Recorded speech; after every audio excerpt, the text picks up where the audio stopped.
Hello everyone, this is Khushi from Brainwave Multiverse. ਆਪਾਂ class 12th the chapter number 1 that is solution ਜਿਹੜਾ ਹੈ ਉਹ start ਕੀਤਾ ਸੀ।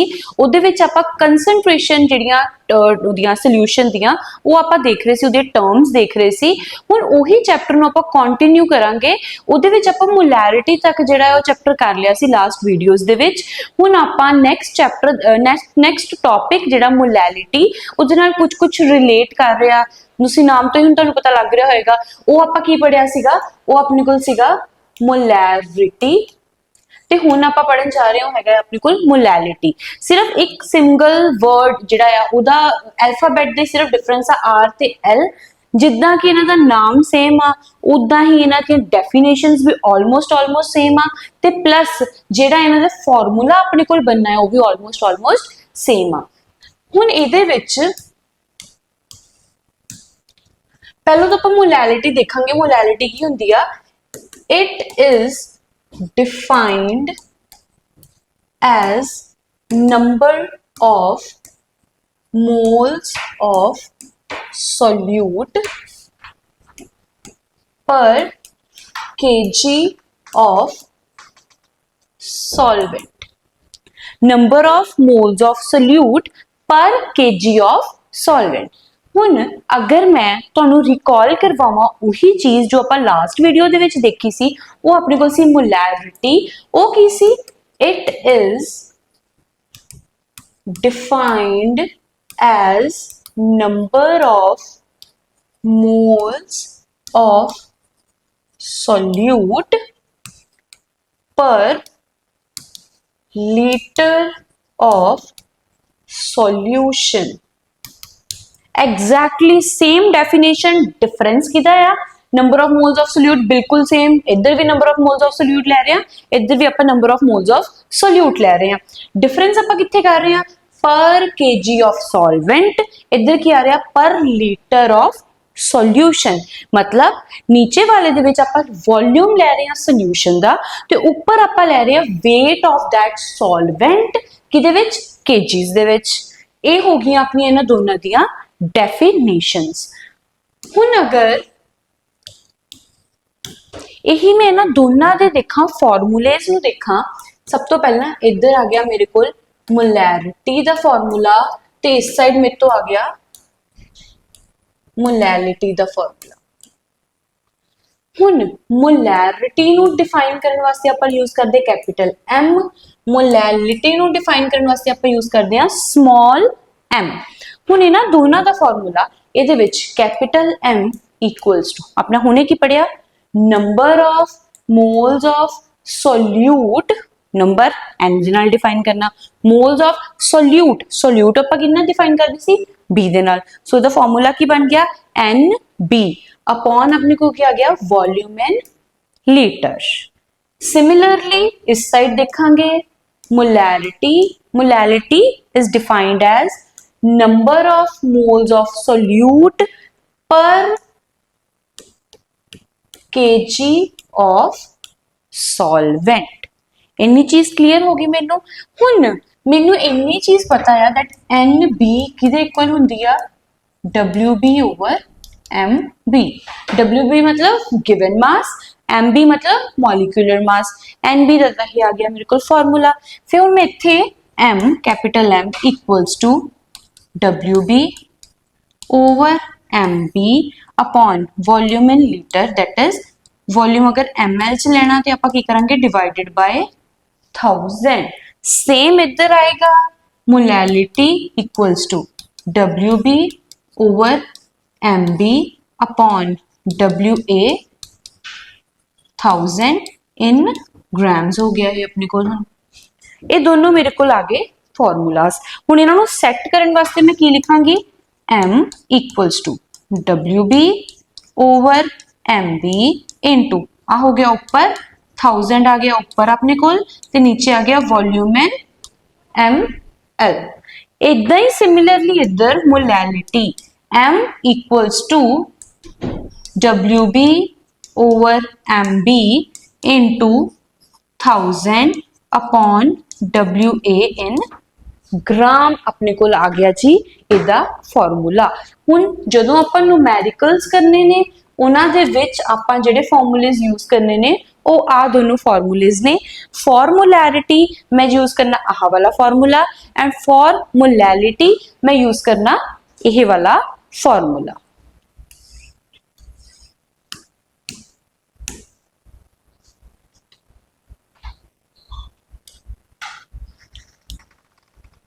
Next आया मेरे को question that is calculate molality of glucose solution label 10% by मास। हुन आपां ये फर्स्ट क्लास दे विच बिल्कुल जो आपां फर्स्ट वीडियो जिहड़ी आपां देखी सी उहदे विच मैं तुहानूं ये दस्सिया सीगा कि what is meant by 10% by mass. 10% bye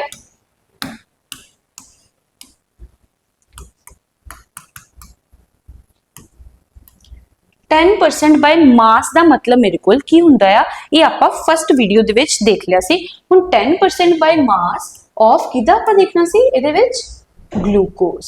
ओदा की मतलब हो गया 10 gram glucose in 100 gram of solution. 10 gram glucose 100 gram solution दे विच कितना हैगा, मतलब वो हो गया 10% 10% by mass of that glucose. हुण इहदे विचों मैनूं की पता लग रहा दैट इज WB सोल्यूट मेरे को की ग्लूकोज। WB हुण मेरे को की आ जाएगा 10 ग्राम। इन्नी चीज क्लीयर। उस तो बाद अगर मैं हुण कढना होवे MB of glucose is 180 gram. Next further अगर मैं देखना है दैट WA हुण मैनूं किद्दां पता लगेगा। WA मतलब weight of that solvent. Solvent की है इहदे विच सॉल्वेंट इन्होंने दिता ही नहीं, इत्थे सोल्यूशन दिता सोल्यूट दिता दैट इज 10 ग्राम और सोल्यूशन दिता अपने आपां नूं 100 ग्राम। मतलब टोटल मेरे को कितना आ 100 ग्राम उहदे विच 10 ग्राम मेरे को की आ सोल्यूट आ, बाकी जो बचे वो की आ सॉल्वेंट आ। बाकी कितना बचे 100 माइनस 10 दैट इज 90 ग्राम। सो इत्थे आ जाऊगा 90 ग्राम मेरे को WA दी वैल्यू। हुण मोलैलिटी दा फार्मूला मेरे को की हुंदा आ WB upon MB into 1000 over WA in gram. सारिया वैल्यूज मैनू गिवन ने। इत्थे आ जाऊगा 10, इत्थे आ जाऊगा 180, 1000, इत्थे आ जाऊगा 90। सारिया वैल्यूज मैं लिखांगी तो मैं उन्होंने आंसर उदा कढ लांगी। इत्थे आ गया 10 देन आ गया 180 इंटू 1000 अपॉन 90 तो अपने को बन गया है 100 अपॉन 18 इंटू 9। इन्हों करो डिवाइड एंड मल्टीप्लाई, जो भी आ रहा टोटल साडे कोल आ जाएगा मोलैलिटी दा आंसर।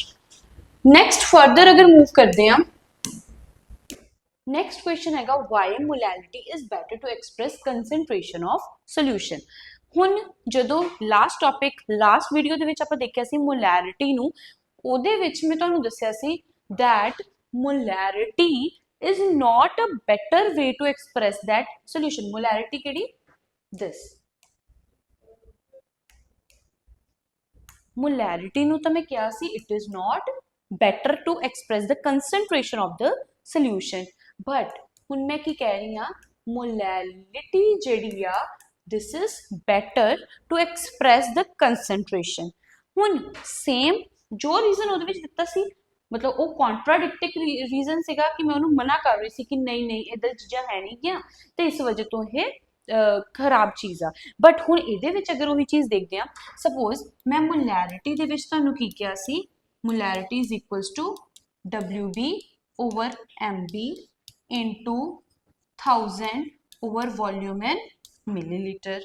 हुण यही चीज़ अगर मैं मोलैरिटी की गल करदी हां वो की आ WB over MB into 1000 upon WA in ग्राम।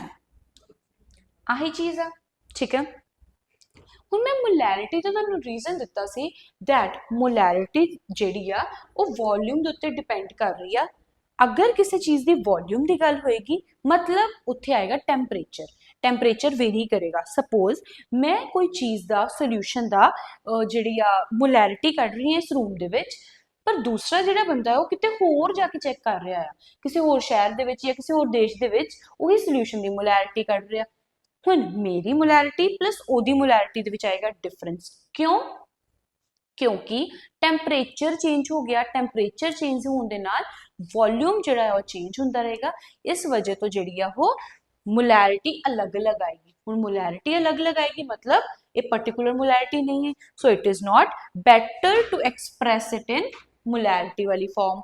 हुण अगर मोलैरिटी की गल की जाए, मोलैरिटी दे विच देखो उहदे फॉर्मूले दे विच वॉल्यूम की गल किते भी नहीं हुई। अगर वॉल्यूम की गल नहीं हुई मतलब टैंपरेचर की गल किते भी नहीं हुई। सो इत्थे आपां हुण किहदी गल कर रहे हैं? वेट वेट वेट, सारे ग्राम्स ग्राम्स वेट ही आ रहे हैं।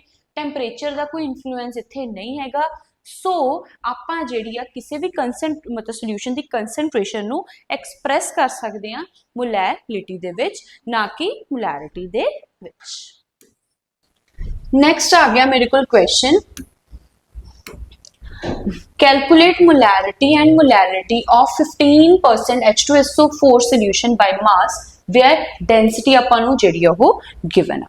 ਹੁਣ same ਜਿਹੜਾ ਹੁਣੇ last question ਕੀਤਾ ਆਪਾਂ 15% H2SO4 solution by mass, अगर मैं ਉਹਨੂੰ देखना ਆ ਤਾਂ ਕੀ ਹੋਊਗਾ 15 ग्राम H2SO4 in 100 gram of solution। इन्नी चीज मैनू होगी क्लीयर। हुण इस तो मैं की कढ़िया W कितना आ गया 15 ग्राम, WA कितना आ गया 15 माइनस 100 85 ग्राम।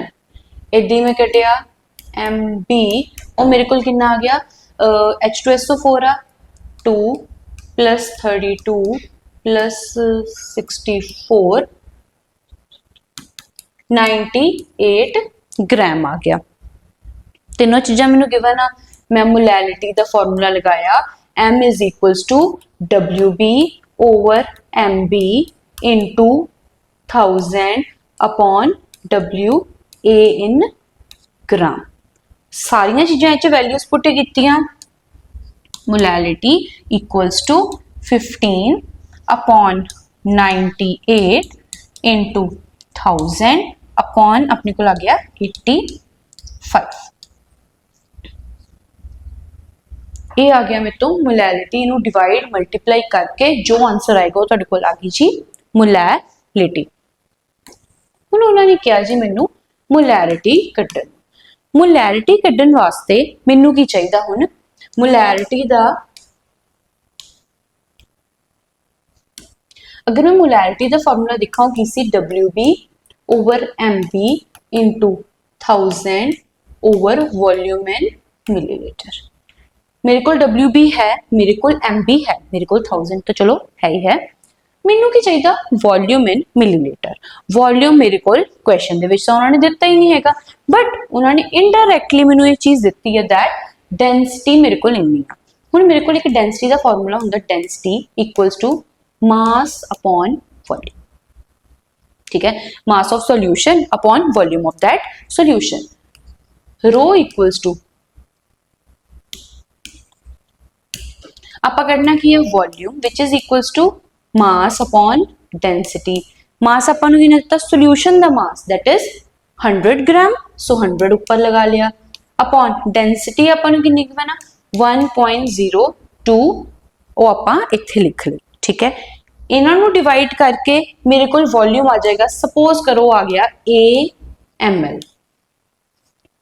उस AML मैं इत्थे पुट करना, बाकी आ वैल्यूज में तो हैगियां आ। इन्हां दे नाल मैं की कढ़ लिया जी अपनी मोलैरिटी जिहड़ी है वो कढ़ ली। मोलैरिटी मैं पहलों कढ़ के दिखा दी, मोलैरिटी भी मैं तुहानूं हुण कढ़ के दिखा दी। इहदे नाल हो गया जी आंसर मेरे को सॉल्व। क्वेश्चन हो गया मेरे तो सॉल्व, दोनों दे आ गए मेरे को आंसर। इदां ही तुहानूं क्वेश्चंस आउणगे बिल्कुल ईजी, बिल्कुल ही सिंपल। क्वेश्चन नूं देख के घबराना नहीं हैगा, उहदे बहुत ही ईजीली तुसीं आंसर्स दे सोल्यूशन जिहड़े वो कढ सकदे हो। उन्हां नूं देखदे रहियो नाल दी नाल सॉल्व जिहड़े वो करते रहियो। या नैक्सट टॉपिक जिहड़ा अपने कोल आ रहा वो हैगा जी नॉर्मैलिटी। ਹੁਣ ਜਿੱਦਾਂ कि ਆਪਾਂ मोलैलिटी ਤੇ मोलैरिटी ਕੀਤੀ ਆ ਉਹਨਾਂ ਵਿੱਚੋਂ ਕੁਝ ਮਟੀਰੀਅਲ ਆਪਾਂ ਲਵਾਂਗੇ ਤੇ ਇਹਦਾ ਇੱਕ ਫਾਰਮੂਲਾ ਜਿਹੜਾ ਉਹ ਰੈਡੀ ਕਰਾਵਾਂਗੇ। ਇਹ ਹੁਣ ਕੀ ਹੁੰਦਾ ਹੈ ਆਪਣੇ ਕੋਲ, it is defined as number of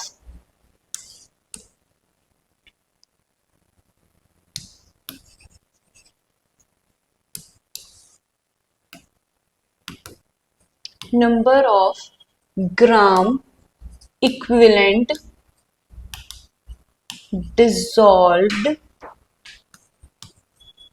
per liter of solution। ਜਿੱਦਾਂ कि सेम ਆਪਾਂ मोलैरिटी ਦੇ ਵਿੱਚ ਦੇਖਿਆ ਸੀ, ਉਹਦੇ ਵਿੱਚ ਕੀ ਸੀਗਾ, number of moles of solute per liter of that solution। ਇਹਦੇ ਵਿੱਚ ਵੀ सेम ਆ, per liter of solution। number of moles ਦੀ ਜਗ੍ਹਾ ਮੇਰੇ ਕੋਲ ਕੀ ਆ ਗਿਆ ਜੀ, number of gram equivalents। ठीक है, ਆਪਾਂ ਪੜਿਆ ਸੀ number of moles ਕੀ ਹੁੰਦਾ ਆਪਣੇ ਕੋਲ, given mass over molar mass। but what is this number of gram equivalents? ਹੁਣ number of gram equivalents the formula ਮੇਰੇ ਕੋਲ ਕੀ ਆ, number of gram equivalents ਹੁੰਦੇ ਮੇਰੇ ਤੋਂ ਸੇਮ ਉਹੀ WB upon ਉਹਦਾ equivalent mass। कि ਉਹਦਾ equivalent mass ਕਿੰਨਾ ਆ, डिवाइड मतलब WB upon equivalent mass। ਹੁਣ next ਮੇਰੇ ਕੋਲ equivalent mass ਕੀ ਹੁੰਦਾ ਆ, एंड ਦੇ ਵਿੱਚ ਸਮ ਅਪ ਕਰਕੇ ਇਹਨਾਂ ਸਾਰਿਆਂ ਦਾ ਸਮ ਅਪ ਕਰਕੇ ਆਪਾਂ ਇੱਕ ਫਾਰਮੂਲਾ ਡਿਰਾਈਵ ਕਰਾਂਗੇ ਕਿ ਟੋਟਲ ਜਿਹੜਾ ਆ ਆਪਾਂ ਨਾਰਮੈਲਿਟੀ ਅਗਰ ਕੱਢਣੀ ਆ ਉਹਦਾ ਫਾਰਮੂਲਾ ਆਪਾਂ ਕੀ ਯੂਜ਼ ਕਰਨਾ ਹੈ। ਅਗਰ ਹੁਣ ਮੈਂ ਇਕੁਇਵਲੈਂਟ ਮਾਸ ਕੱਢਣਾ ਹੋਵੇ ਉਹ ਮੈਂ ਕੱਢਾਂਗੀ MB that is ਉਹਦਾ ਮੋਲਰ ਮਾਸ ਅਪੋਨ ਉਹਦੀ एसिडिटी या फिर ओदी बेसिसिटी। हुण मेरे कोल नवी टर्म आ गई that is acidity and basicity. वैसे तो क्लास 9th तो ही तुहानूं ये चीज़ का पता हुंदा कि अगर आपां कोई चीज़ आ कोई भी सोल्यूशन आ, सपोज मेरे कोल सोल्यूशन हैगा HCl का सोल्यूशन, HCl के सोल्यूशन की मैं कढ़नी आ एसिडिटी। एसिडिटी मैं ओदी किद्दां कढांगी, हुण पहली गल तां इह दी बेसिसिटी तां कढ नहीं सकदी क्योंकि एसिडिक चीज़ आ। एसिडिक चीज़ किद्दां है, यही क्वेश्चन आ, व्हाट इज एसिडिटी। एसिडिटी मतलब कि एसिड चीज़ क्यों आ, अगर कोई चीज़ नूं आपां एसिड कह रहे हैं या फिर आपां किसी चीज़ नूं बेसिक कह रहे हो, क्यों कह रहे हैं। एसिड का मतलब की आ जेड़ा H पॉजिटिव लूज कर दे, बाहर कढ़ दे ईजीली। हुण दिस HCl आ, इहदे विचों H पॉजिटिव एक मेरे कोल आएगा बाहर, सो इहदी एसिडिटी मेरे कोल की होगी 1। यही चीज़ अगर मैं लवां H2SO4 की गल करा तो उहदे विच मेरे कोल H पॉजिटिव किन्ने निकलने ने अपने कोल 2, सो दी एसिडिटी की होगी मेरे कोल 2। अगर इन्हां दोनों की जगह मैं गल करा NaOH, उहदे विच आपां की देखनी है दी बेसिसिटी। हुण बेसिसिटी की हुंदी आ कि OH किन्ने कढ रहा है, दिस इज इहदी हुण बेसिसिटी मेरे कोल की आ गई 1। सो एसिडिटी या बेसिसिटी मैं इस तरीके नाल कढनी है। हुण फर्दर मैं देखना सीगा इहदा फॉर्मूला हुण मेरे कोल की बनेगा।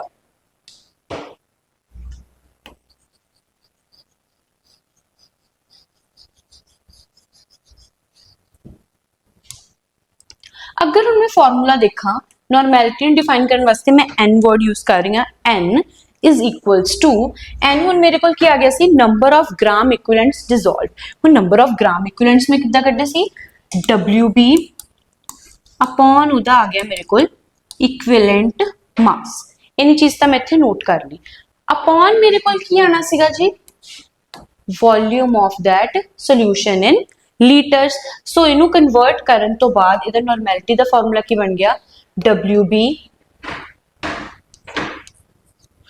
Upon equivalent mass into 1000 upon volume in millilitre.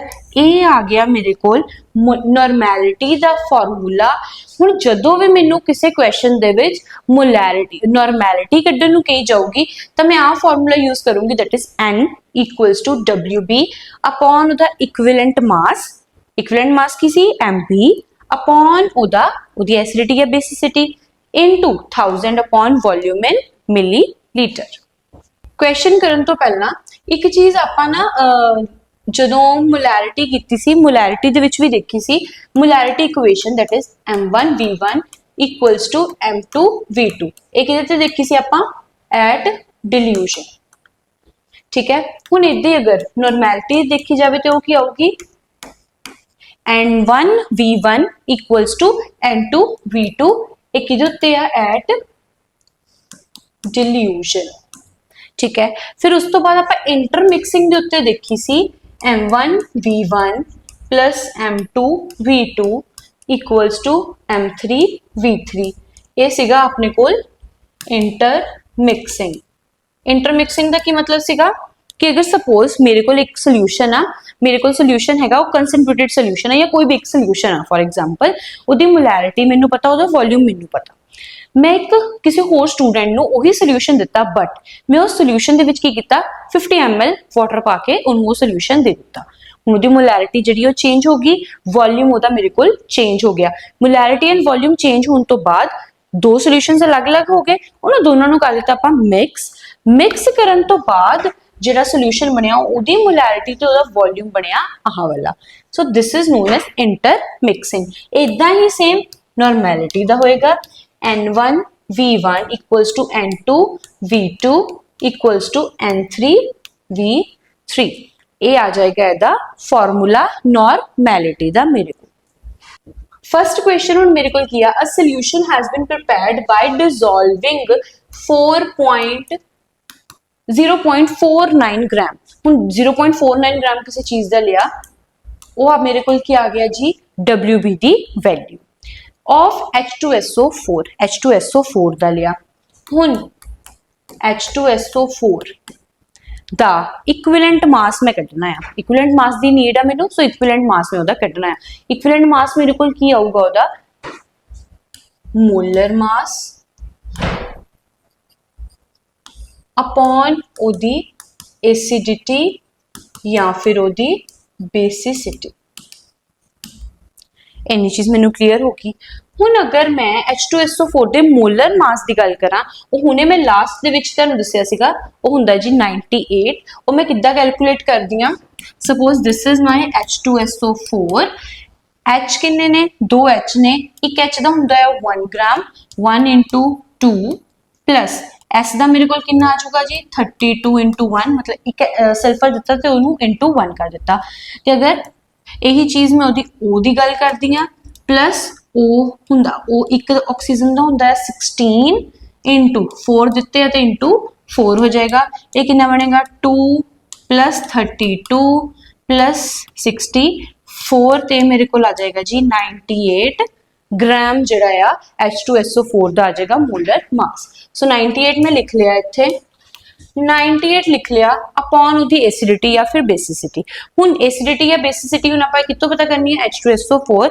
किन्ने H पॉजिटिव या किन्ने OH नेगेटिव वो बाहर कढ रिहा इहदे विच आने आ जी 2 सो इत्थे आ जूगे 2 दैट इज एसिडिटी किन्नी आ गई इहदी 2 आ बन गया सो इनू हुण मैं कटिंग करन तो बाद मैं किन्ना कढ लिया इनू 49 आ गया मेरे को इक्विवेलेंट मास ओदा इत्थे मैं लिख लिया जी इक्विवेलेंट मास इक्वल्स टू 49 ग्राम इन्नी चीज मैनू होगी क्लियर उस तो बाद इन 100 ml of that solution volume मैनू कितना दिता है जी 100 ml calculate normality of the solution question पूरा पढ़िया पूरा क्वेश्चन पढ़ते पढ़ते एक वर्ड नू देखदे होया मैं आनू सारी दी सारियां चीज़ां पता लग गईयां कि किन्ना मैनू WB गिवन आ इक्विवेलेंट मास किद्दां मैं कढिया वो मैं इस मैथड दे नाल कढ लिया प्लस उहदा वॉल्यूम की आ मैं तीनों चीज़ां इत्थे नोट कर लियां हुण नॉर्मैलिटी दा जदों मैं फॉर्मूला देखिया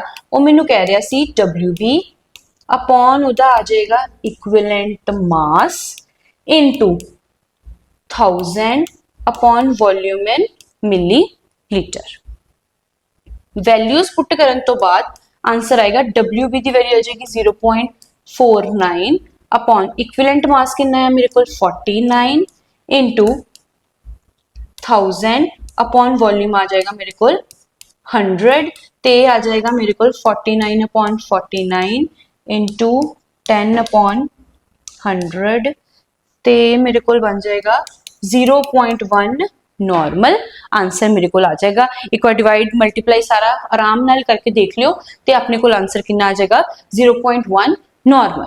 ये हो गया जी क्वेश्चन। कोई डाउट या कुछ होवे आराम दे नाल इहनूं देख के एक बार सॉल्व खुद करके देखियो। अगर खुद करोगे तां ही समझ आना है, नाल दी नाल देख के नहीं समझ आना। सो नोटबुक्स अपनी लैके ही बैठा करो। नैक्सट क्वेश्चन हुण मैनूं कह रहा जी calculate the number of molecules, मतलब मैं नंबर ऑफ मॉलिक्यूल्स करने आ of oxalic acid that is hydrated oxalic acid. सब तो पहली चीज ऑक्सैलिक एसिड की हुंदा COOH, COOH। This is my oxalic acid, but they had given me hydrated oxalic acid, दा मतलब dot 2H2O।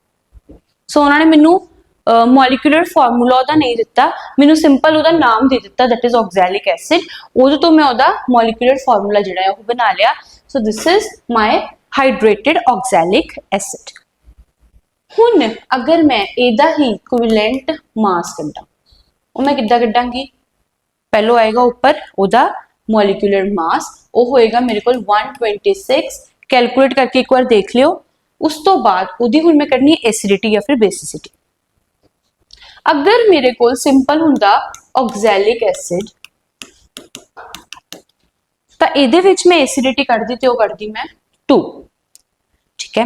हुण इत्थे जदों हाइड्रेटेड ऑक्सैलिक एसिड आ गया जिहदे नाल 2H2O भी आंदे पे नाल, फिर भी इहदी एसिडिटी रहनी है जी 2, क्योंकि आपां इहदे H पॉजिटिव लूज हो सकते, ए वाले H पॉजिटिव लूज नहीं हो सकते।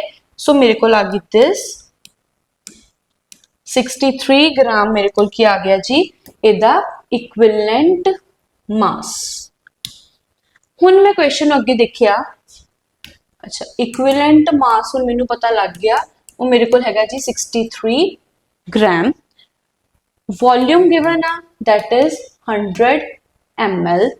नॉर्मैलिटी मैनूं गिवन आ 0.2 normal oxalic acid solution. Normality दा फार्मूला लगाया, नॉर्मैलिटी इक्वल्स टू WB जो कि मैनूं नहीं पता, upon equivalent mass into 1000 upon volume in millilitre. Normality मेरे को क्या 0.2 इक्वल्स टू WB मैनू नहीं पता, मैं WB लिख दिता। इक्विवेलेंट मास मेरे को कितना है जी 63 इंटू 1000 अपॉन वॉल्यूम कितना आ गया जी 100। ये अपने को आ गया 63 into 0.2 upon 10 equals to WB। So WB मेरे को आ गया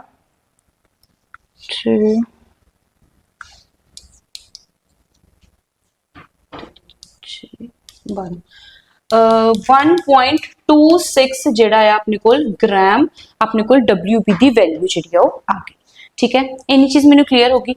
बट उन्होंने मेरे को पूछा जी नंबर ऑफ मॉलिक्यूल्स दसो किन्ने होंगे। हुण मतलब सपोज टोटल ओदा कितना है ऑक्सैलिक एसिड दा 126 ग्राम जिहड़ा आ, मतलब टोटल मॉलिक्यूलर मास जिहड़ा ओदा हैगा आ 126 ग्राम ऑक्सैलिक एसिड दे विच किन्ने मॉलिक्यूल्स होंगे।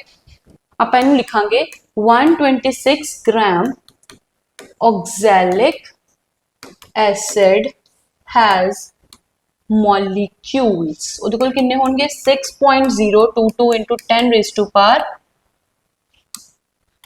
10 ਦੀ ਪਾਵਰ 23। ਇਹ ਹੈਗਾ ਐਵੋਗੈਡਰੋ ਨੰਬਰ ਜੋ ਕਿ ਤੁਹਾਨੂੰ ਯਾਦ ਰੱਖਣਾ ਪੈਣਾ ਆ, ਠੀਕ ਹੈ। ਉਹ ਮੇਰੇ ਕੋਲ ਆ ਗਿਆ ਆਕਸੈਲਿਕ ਐਸਿਡ ਦੇ ਮੋਲੀਕਿਊਲਸ। ਹੁਣ 1 ਗ੍ਰਾਮ ਦੇ ਵਿੱਚ ਆਕਸੈਲਿਕ ਐਸਿਡ ਦੇ ਵਿੱਚ ਕਿੰਨੇ ਮੋਲੀਕਿਊਲਸ ਹੋਣਗੇ 6.022 into 10 ਦੀ ਪਾਵਰ 23 upon 126। ਹੁਣ ਮੇਰਾ weight मैं ਇਹਦਾ weight ਕਿੰਨਾ ਕੱਢਿਆ ਸੀਗਾ 1.26 ग्राम, ਉਹਦੇ ਵਿੱਚ ਕਿੰਨੇ ਆਣਗੇ 6.022 into 10 ਦੀ ਪਾਵਰ 23 upon 126 into 1.26। ਸੋ ਇਹਨੂੰ ਸੋਲਵ ਕਰਨ ਤੋਂ ਬਾਅਦ ਮੇਰੇ ਕੋਲ ਆਨਸਰ ਆ ਜਾਏਗਾ 6.022 into 10 raised to power 21 molecules। यही मैनू कड्ढन नूं किहा सी नंबर ऑफ मॉलिक्यूल्स किन्ने होणगे वो आपां कड्ढ के दिखा दिते। मतलब उन्होंने नॉर्मैलिटी एक गिवन कर दी, आपां नूं नॉर्मैलिटी दे दी कि ये नॉर्मैलिटी आ, ये सोल्यूशन आ ऑक्सैलिक एसिड दा हाइड्रेटेड वाला सोल्यूशन लेना, ਇੰਨੇ ml ਸੋਲੂਸ਼ਨ ਆ, ਸਾਰਾ ਕੁਝ ਮਤਲਬ ਆਪਾਂ ਨੂੰ ਪ੍ਰੋਵਾਈਡ ਕਰ ਦਿੱਤਾ, ਬਟ ਉਹ ਕਹਿੰਦੇ ਨੰਬਰ ਆਫ ਮੋਲੀਕਿਊਲਸ ਦੱਸੋ। ਨੰਬਰ ਆਫ ਮੋਲੀਕਿਊਲਸ ਵਾਸਤੇ ਆਪਾਂ ਨੂੰ ਕੀ ਕਰਨਾ ਪੈਣਾ ਸੀ, weight ਉਹਦਾ ਸੋਲੂਸ਼ਨ ਦਾ ਸੋਲਿਊਟ ਦਾ, ਕਿ ਸੋਲਿਊਟ ਦਾ ਭਾਰ ਕਿੰਨਾ ਹੈ, ਮਤਲਬ ਕਿੰਨਾ ਆਕਜ਼ੈਲਿਕ ਐਸਿਡ ਯੂਜ਼ ਕੀਤਾ। ਉਸ ਤੋਂ ਪਹਿਲਾਂ ਆਪਾਂ ਕੱਢ ਲਿਆ ਸੋਲਿਊਟ, ਕਿੰਨਾ ਸੋਲਿਊਟ ਆ, ਦੈਟ ਇਜ਼ WB। WB ਕੱਢਣ ਤੋਂ ਬਾਅਦ ਮੈਂ ਕੀ ਕੀਤਾ, 126 ਉਹਦਾ ਆਕਜ਼ੈਲਿਕ ਐਸਿਡ ਦਾ ਉਹਦਾ weight ਆ, that is COOH dot 2H2O। ਇਹਦਾ weight ਕਿੰਨਾ ਸੀਗਾ ਆਪਣੇ ਕੋਲ, 126 ਗ੍ਰਾਮ ਆਕਜ਼ੈਲਿਕ ਐਸਿਡ। ਉਹਦੇ ਵਿੱਚ ਮੋਲੀਕਿਊਲਸ ਮੇਰੇ ਕੋਲ ਕਿੰਨੇ ਸੀ, 6.022 into 10 raised to power 23। ਫਿਰ ਮੈਂ 1 ਗ੍ਰਾਮ ਦੇ ਵਿੱਚ ਕੱਢੇ, 1 ਗ੍ਰਾਮ ਦੇ ਵਿੱਚ ਮੇਰੇ ਕੋਲ ਆ ਗਏ divided by 126। ਦੈਨ ਮੇਨ ਜਿਹੜਾ ਸੀ 1.26 ਮੈਂ ਉਹਦੇ ਵਿੱਚ ਕੱਢੇ ਤੇ ਉਹ ਮੇਰੇ ਕੋਲ ਆ ਗਏ ਜੀ 6.022 into 10 raised to power 21 molecules। ਇਹ ਮੇਰਾ ਆ ਗਿਆ ਜੀ ਆਨਸਰ। ਹੁਣ ਤੁਸੀਂ ਨੋਰਮੈਲਿਟੀ ਦੇ ਵੀ ਕਰ ਲਏ, ਮੋਲੈਰਿਟੀ ਦੇ ਵੀ ਕਰ ਲਏ ਤੇ ਮੋਲੈਲਿਟੀ ਦੇ ਵੀ ਕਰ ਲਏ। ਤਿੰਨਾਂ ਦੇ ਨੂਮੈਰੀਕਲਸ ਤੁਹਾਡੀ ਬੁੱਕ ਦੇ ਵਿੱਚ NCERT ਅਗਰ ਤੁਸੀਂ ਕਰ ਰਹੇ ਹੋ ਉਹਦੇ ਵਿੱਚ ਵੀ ਬਹੁਤ ਸਾਰੇ ਨੇ, ਮਾਡਰਨ ਦੀ ਲੈ ਰਹੇ ਹੋ ਮਾਡਰਨ ਦੇ ਵਿੱਚ ਵੀ ਬਹੁਤ ਸਾਰੇ ਨੇ, ਤੇ ਉਦਾਂ ਵੀ ਤੁਹਾਨੂੰ ਆਨਲਾਈਨ ਵੀ ਬਹੁਤ ਹੀ ਸਾਰੇ ਜਿਹੜੇ ਆ ਨੂਮੈਰੀਕਲ ਜਿਹੜੇ ਇਹਨਾਂ ਟੌਪਿਕਸ ਤੇ ਮਿਲ ਜਾਣਗੇ। ਉਹ ਨੂਮੈਰੀਕਲਸ ਨੂੰ ਤੁਸੀਂ ਟਰਾਈ ਕਰਨਾ ਆ। ਅਗਰ ਤੁਹਾਨੂੰ ਕਿਸੇ ਵੀ ਨੂਮੈਰੀਕਲ 'ਚ ਕੋਈ ਪ੍ਰੋਬਲਮ ਆ ਰਹੀ ਹੈ ਜਾਂ ਫਿਰ ਇਹਨਾਂ 'ਚੋਂ ਕੋਈ ਨੂਮੈਰੀਕਲ ਨਹੀਂ ਸਮਝ ਆਇਆ ਤਾਂ ਉਹਨੂੰ ਦੁਬਾਰਾ ਇੱਕ ਵਾਰ ਦੇਖਣ ਦੀ ਕੋਸ਼ਿਸ਼ ਕਰਨੀ ਆ। ਹੁਣ ਨੈਕਸਟ ਜਿਹੜੀ ਆ ਕੰਸੈਂਟ੍ਰੇਸ਼ਨ ਟਰਮ ਮੇਰੇ ਕੋਲ ਆਂਦੀ ਹੈ ਜੀ ਮੋਲ ਫ੍ਰੈਕਸ਼ਨ, ਜਿਹਨੂੰ ਮੈਂ ਡਿਨੋਟ ਕਰਦੀ ਆ x ਦੇ ਨਾਲ। ਤਾਂ ਇਹਦਾ ਜਿਹੜਾ ਫਾਰਮੂਲਾ ਦੇਖਣ ਤੋਂ ਪਹਿਲਾਂ ਆਪਾਂ ਇਹਦਾ ਦੇਖਾਂਗੇ ਜੀ ਦੀ ਡੈਫੀਨੇਸ਼ਨ ਕੀ ਬਣਦੀ ਆ। ਉਹ ਹੋਏਗੀ ਜੀ ਇਟ ਇਜ਼ ਦੀ ਰੇਸ਼ੋ ਦਾ ਮਤਲਬ ਕੀ ਹੁੰਦਾ, upon ਦੇ ਵਿੱਚ ਕੁਝ ਆ ਗਿਆ। it is the ratio of number of moles of one component to the total number of moles of all the components। ਹੁਣ ਇਹਦੇ ਤੋਂ ਮੈਨੂੰ ਕੀ ਪਤਾ ਲੱਗਦਾ ਹੈ, ratio of number of moles of one component, मतलब एक सोल्यूशन आ ਉਹਦੇ ਵਿੱਚੋਂ ਮੈਂ ਇੱਕ ਕੰਪੋਨੈਂਟ ਦੇ ਜਿਹੜੇ ਨੰਬਰ ਆਫ ਮੋਲਸ ਆ ਉਹ ਰੱਖਣੇ ਆ ਮੈਂ ਉੱਪਰ, divided ਬਾय total number of moles of all the components. मतलब सपोज करो मेरे को एक सोल्यूशन आ, उस सोल्यूशन ਦੇ ਵਿੱਚ ਤਿੰਨ ਟਾਈਪ ਦੇ ਕੰਪੋਨੈਂਟਸ प्रेजेंट ने A, B and C।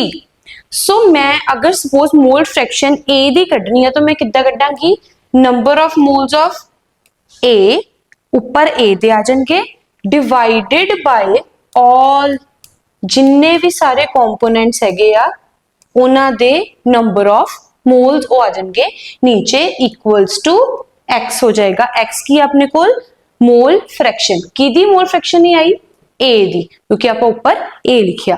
Similarly अगर मैं एक्स बी कढ़ना होवे तो मैं की कढ़ांगी NB upon NA plus NB plus NC। इसी तरीके ना मैं C दी भी जिहड़ी वैल्यू वो कट सकती हूँ। हुण इस तो बाद अगर आप देखिए फॉर अ बाइनरी सोल्यूशन,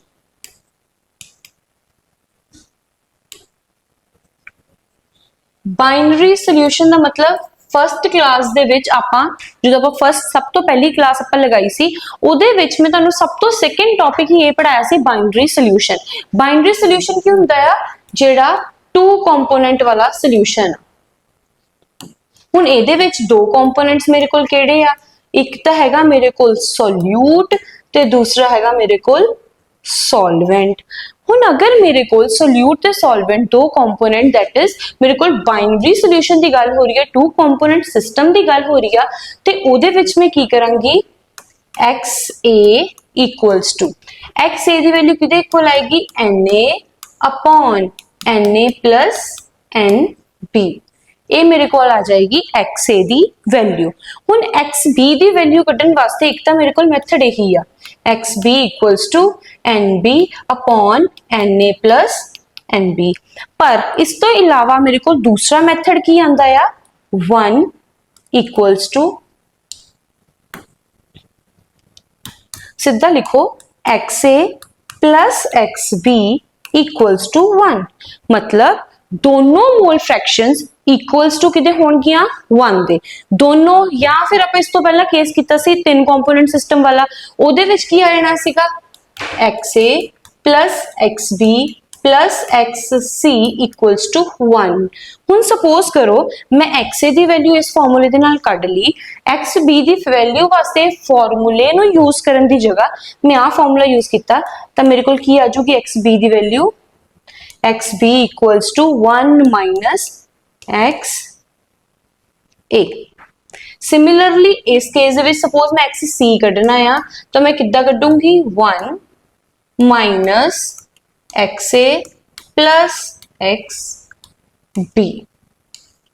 या फिर मैंने इदा भी लिख सकती हूँ XC equals to 1 minus XA minus XB। इस तरीके ना भी मैं कर सकती हाँ। सो मेरे लिए मेन की आ मैनू एक अगर 2 कंपोनेंट सिस्टम दिते आ तो एक जिहड़ी एक दी मोल फ्रैक्शन आ मैनू कढनी आनी चाहिए आ, दूसरे दी मैं आ मैथड लगा के कढ सकती हाँ।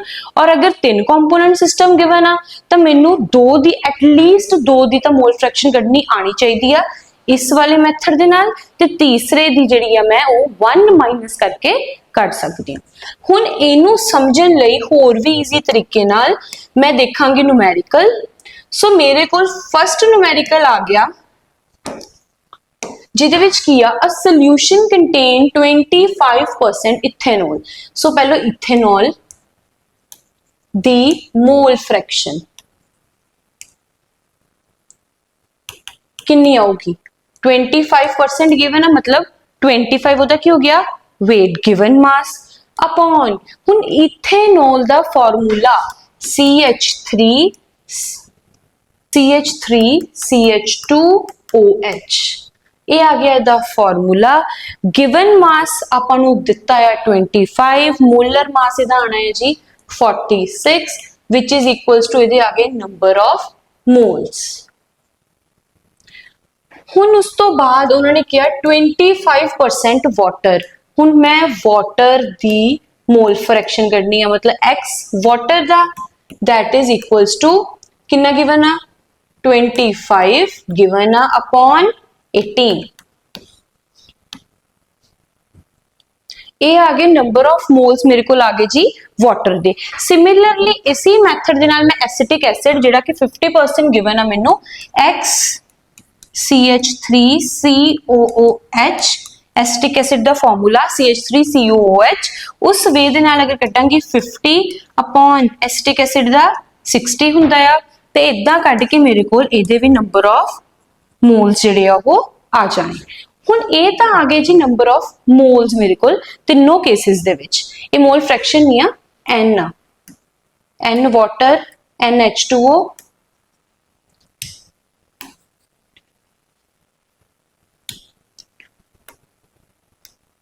CH3CH2OH।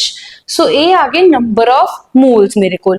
हुन नंबर ऑफ मोल्स जदों मैं कढ ले हुन मोल फ्रैक्शन कढन वास्ते अगर मैं फर्स्ट ही देखा तो ओदा मैं फार्मूला की लगावांगी X CH3CH2OH दा फार्मूला की आएगा सब तो ऊपर आके इहदे नंबर ऑफ मोल्स जिहड़े मैं कढूंगी सपोज वो आ गए A ये आगे B ते ये आगे C। ये डिवाइड करके तुम देख लो कितने आंसर्स आ रहे हैं। तो मैं इत्थे की लगावांगी A upon A plus B plus C तिन्ना नू मैं कर दांगी ऐड। सिमिलरली अगर मैं CH2O XH2O कढांगी तो उहदे वास्ते मैं की करांगी B upon A plus B plus C। Similarly हुणे मैं तुहानू ये मैथड दस्सिया सी कि अगर मैनू 2 दा इस फार्मूले दे नाल मैं कढ लिया ते तीसरे वाले नू कढन वास्ते मैं की करांगी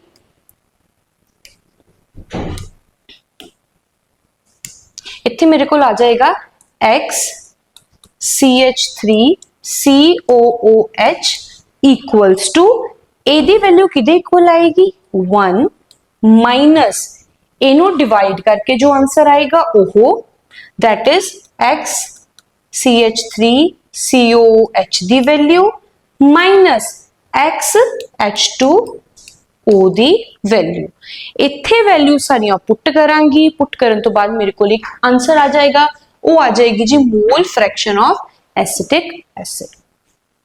यही उन्होंने क्या सी, calculate mole fraction of each component. हुण इसी वे दे नाल मैं तीनों कंपोनेंट्स दी मोल फ्रैक्शन जिहड़ी आ वो कढ सकदी। नेक्स्ट अगर देखिए तो नेक्स्ट अपने को क्वेश्चन हैगा, calculate molality of H2SO4 solution in which mole fraction of water is this। Mole fraction दित्ती हुई है वाटर दी ते उन्होंने क्या कि मोलैलिटी जिहड़ी आ वो तुसी कढनी आ H2SO4 दी। सो हुण मैनू दित्ता है XH2O which is equals to 0.85 और इदां ही सेम XH2SO4 में कढ सकदी इजीली।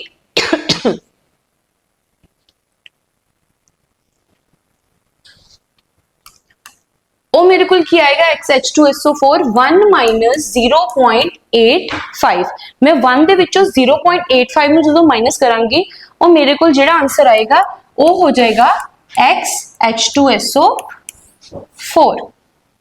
ठीक है, इतने साइड उत्ते हुण मैं 0.85 10 9 1 5 0.15 जेड़ा मेरे को आ गया XH2SO4।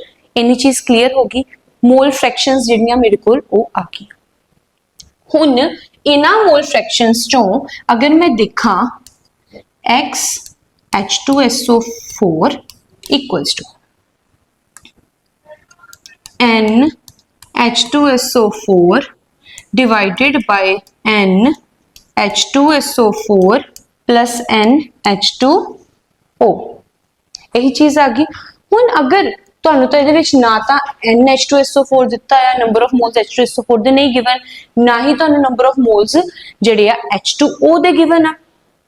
हुण नंबर ऑफ मोल्स मतलब H2O दे नंबर ऑफ मोल्स कढने हैगे आ मेरे लिए बहुत ही ईजी। वो मैं किस वे दे नाल कढदी आ, नंबर ऑफ मोल्स दा फार्मूला की हुंदा, पहले तो गिवन मास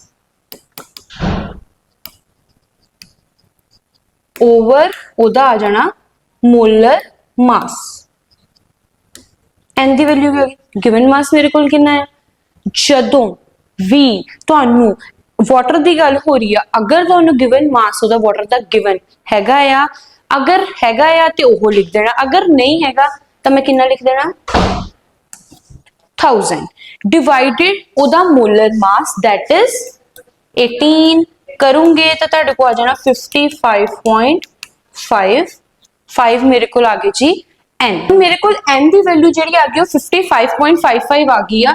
सो मैं इहदे विच पुट करांगी अगर तो मेरे को NH2SO4 दी वैल्यू कितनी आ 0.15 विच इज इक्वल्स टू, इनू मैं अपने वालों लेट कर लिया x अपॉन x प्लस एदी वैल्यू कितनी आई 55.55। जदों मैं इनू सॉल्व करदी हां तो मेरे को x की वैल्यू जिहड़ी वो निकल के आंदी है जी 9.8। हुण ये की आ गए नंबर ऑफ मोल्स जिहड़े H2SO4 दे दैट इज 9.8। हुण उन्हां ने मैनू कहा जी मोलैलिटी कड्डो। मोलैलिटी मैं किद्दां कड्डूंगी, मोलैलिटी दा फार्मूला की सी अपने कोल, number of moles of solute divided by ओदा वेट इन केजी सॉल्वेंट दा। सॉल्वेंट दा वेट इन केजी मैनू कितना गिवन आ 1000। सो मेरे कोल इन शॉर्ट की बनया molality equals to number of moles that is 9.8 divided by 1000 millilitre into 1000 आते आ कैंसिल हो गए, मोलैलिटी की वैल्यू कितनी आ गई 9.8।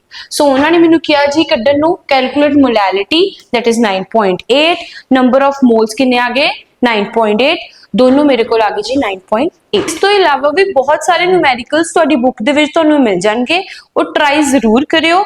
अगर तुहानू कोई भी प्रॉब्लम उन्हां न्यूमेरिकल्स च आंदी आ तां जरूर कमेंट बॉक्स दे विच दस्सियो। ते उस तो इलावा भी साडी ईमेल आईडी जिहड़ी नीचे मैंशन आ उहदे उत्ते अपनी क्वेरीज तुसीं दस सकदे हो।